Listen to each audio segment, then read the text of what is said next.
What's going on, YouTube? Sean here, and welcome back to another edition of After the Movie. I just got done watching an early screening of Transformers 1, the first fully CG animated Transformers movie, because I think the old one in the 80s was 2D drawn and whatnot. But yeah, so a new Transformers movie is out, and I think it's going to come out to like wide release in a week or two. But this is an early screening. It was a pretty good-sized crowd in there, a lot of families and kids and whatnot mingled in this thing. But this is the story of how Optimus and Megatron kind of came into their names. It's a prequel set like way before everything else. Not sure exactly what timeline or continuity you want to fit this thing in, but just know prequel. This is the story of how they went from best friends and buddies to ultimate rivals of Megatron and Optimus Prime. Like, this is set fully on Cybertron, which is great. To have a Transformers movie fully set on Cybertron, I thought that was pretty cool. It is, of course, fully CG animated, and the animation looks pretty good, I think, for the most part. Like, there's times you really feel the speed or the weight and the impact of different things, and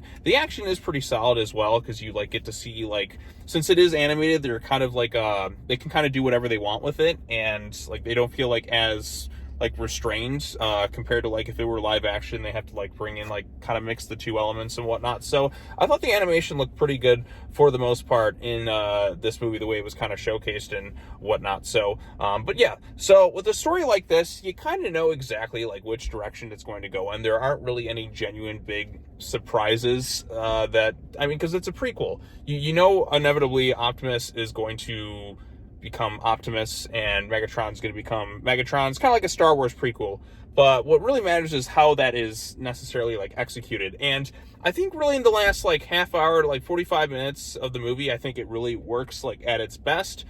Beforehand, it's kind of just going through like, it's very kind of predictable. And again, I know it's a prequel and you know it's never going to go unpassed, but they present one character a specific way, for example, and as soon as they pop up on screen, you're like, oh, you are clearly not who you say you are.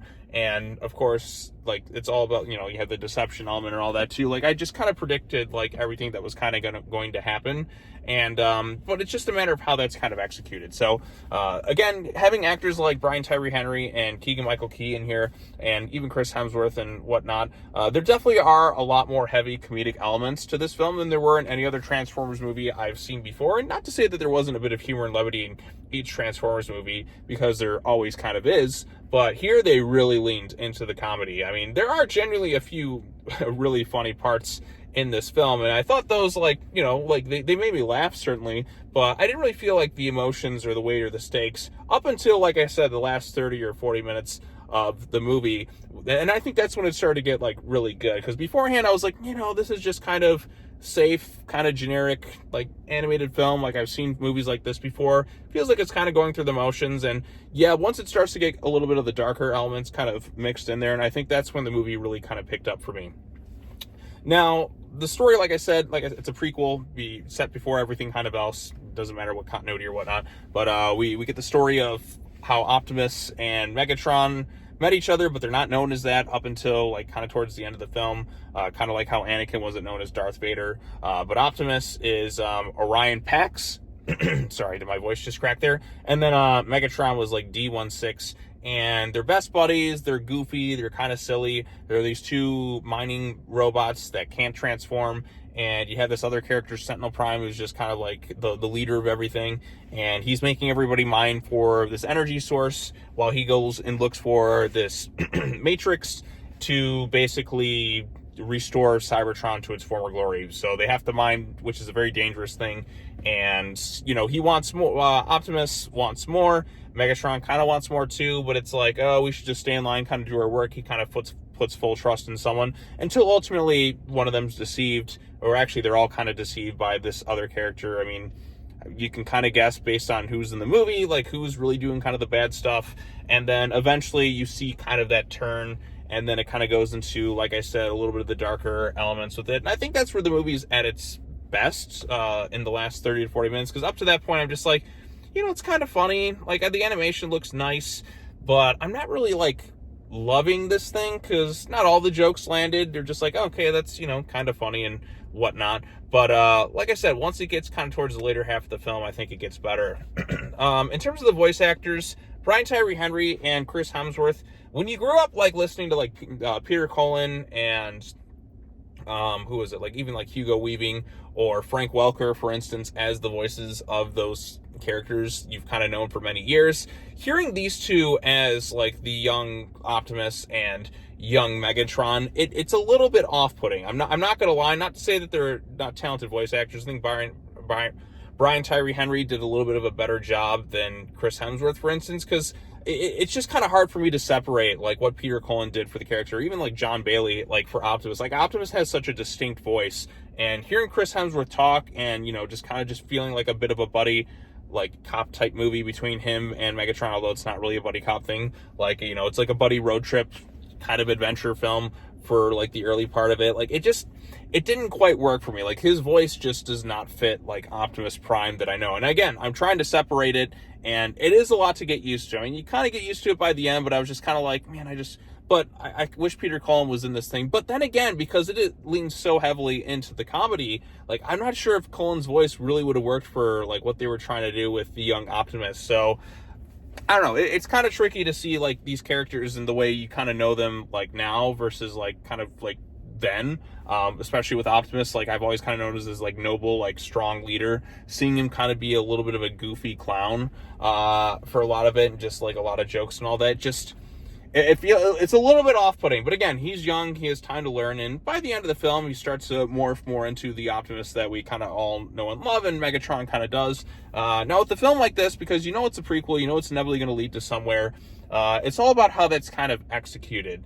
And like Megatron's descent into madness, you do feel the friendship between the two of them beforehand, before one of them inevitably kind of falls and becomes like the ultimate sort of villain by the end of the film. I mean, spoiler alert right here, he's going to become Megatron. If you've seen Transformers, it's going to happen. It's just a matter of like, how does it work like when he gets to that point? So some of it did feel a little bit quick, like how he really turned to the dark side, like when he inevitably finds out that he's like been deceived by something, and then he really just kind of takes it to the next level. Because like the other characters, like they definitely felt betrayed, but they didn't quite take it to as much of the absolute extreme as like Megatron kind of does. And again, I know he's never become the bad guy, but that part kind of felt a little bit quick to me, especially because he was a lot more of like the goofy sidekick in that beforehand. But being deceived the way he was really kind of changed him like a little bit more than Optimus did, because Optimus, again, he's kind of like always just being a little bit rebellious. He's always doing things he's kind of like doesn't like stay in line and whatnot, but that's kind of that like instinct that he has with him that kind of makes him like an endearing character. Like he's always kind of willing to go the extra mile. He's doing things that, not necessarily playing the safe route, like he's going this way or whatnot. So I thought that kind of worked out like pretty well for the most part. Keegan-Michael Key voices Bumblebee, and he definitely gets a few good laughs in the movie. Like there are some genuinely like funny bits in the film that I found myself laughing for sure. Scarlett Johansson's in there too. She plays another like bot, like it was like Alina or whatnot. She has some funny bits too. Like she's the tough one and whatnot. And then eventually, like I said, we get to the end of this film. It does sequel bait itself to kind of set in motion. Like we now have the Autobots and the Decepticons. But yeah, so I think for the most part, it plays it kind of safe throughout most of the film. Like, I've seen a bunch of these types of movies. Like they even kind of have some elements that felt like I was watching Monsters Inc. again with the with the whole I'll kidnap 1,000 children before I let this company die. Like there's one scene in particular in this film that happens that just felt exactly like right out of that.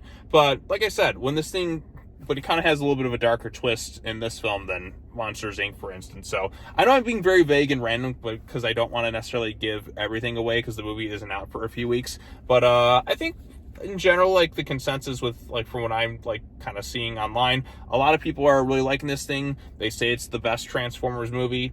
I'm going to have to disagree right there. I don't think it is necessarily the best one, but it is one of the better ones. So I don't think it's bad or anything like that. Like I said, some of the comedy, like it's a little bit more goofy. I would have probably liked it a little bit more serious leading up to the fall of Megatron. And that falling out relationship there, because I think it would have been so much better. But because the movie is like more hell-bent on being like a funny kids film, like some of those elements just didn't quite like work for me like as well as it could have. But there are good bits here for sure. Like I said, the last 30 to 40 minutes of the film is really solid, And when we get kind of those darker bits right there, I always kind of like the moments where you have two characters who really kind of strong and one of them kind of falls and you kind of have this big falling out. And I've seen it done well in other movies, you know, I've seen it done better, but like here, like when we get to that bit, like I actually kind of like that aspect to it, and you're seeing kind of like the darker turn with Megatron. So that stuff is good when it does happen. Felt a little rushed in some ways, but when it does kind of finally take place, you see the darker elements, you see kind of his descent. I always found that kind of interesting, watching characters kind of fall into like this pit of madness.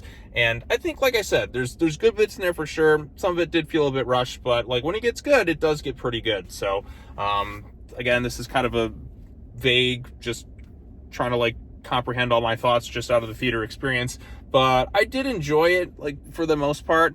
Didn't quite love it, don't think it's the best in the Transformers series. I actually think I liked Rise of the Beasts and Bumblebee a bit more than this one, but it's definitely better than Transformers The Last Night, Transformers 4, and you know, a few of the other films for sure. So I mean, it's not that hard to be better than the two Mark Wahlberg Transformers movies, but like I said, this one actually has some good bits to it, and I think, you know, little kids were in the theater, they were cheering and clapping throughout it, so this is going to lean towards like a more younger audience. Maybe older fans will kind of get into it, others will maybe be find a little bit off-putting because of like the takes on Optimus and Megatron and just kind of how kind of silly they are earlier on in the film, up until like we finally get a little bit more serious. And I think your enjoyment too will be affected by what you think of Chris Hemsworth's performance as Optimus Prime. Like I said, good actor, good in a lot of things, but not having Peter Cullen or even John like Bailey doing the voice of Optimus, it just feels kind of off. Like that his voice just, like when I'm seeing him talk, like I don't feel like I'm watching Optimus Prime. Like Optimus has such a distinct voice, it's kind of hard to like,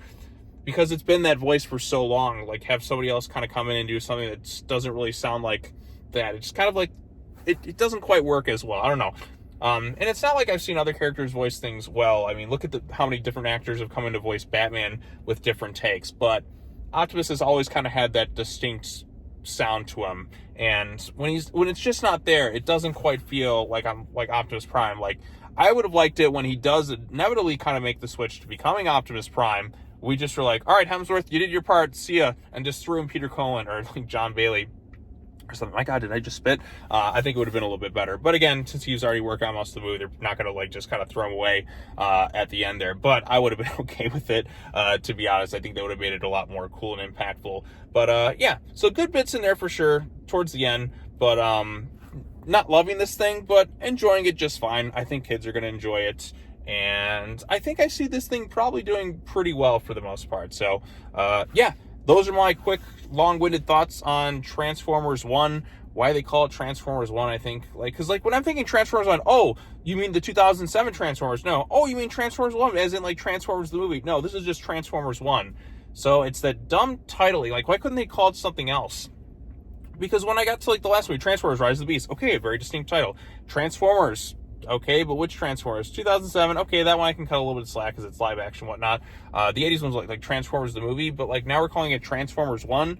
Oh, you mean the first one with Michael Bay? No, I mean something else. So yeah, it's just, you know, it is what it is, but could have been stronger, but you know, it is pretty decent for the most part. So yeah, well, that's all I have to say. What did you think of the movie? Well, chances are most of you probably haven't seen it, but if you have seen it, post your comments down below. Be sure to like this video, share it with your friends, subscribe to the YouTube channel for more content, hit the bell for notifications, all our fun stuff, and I will see you all in the next video. Peace out.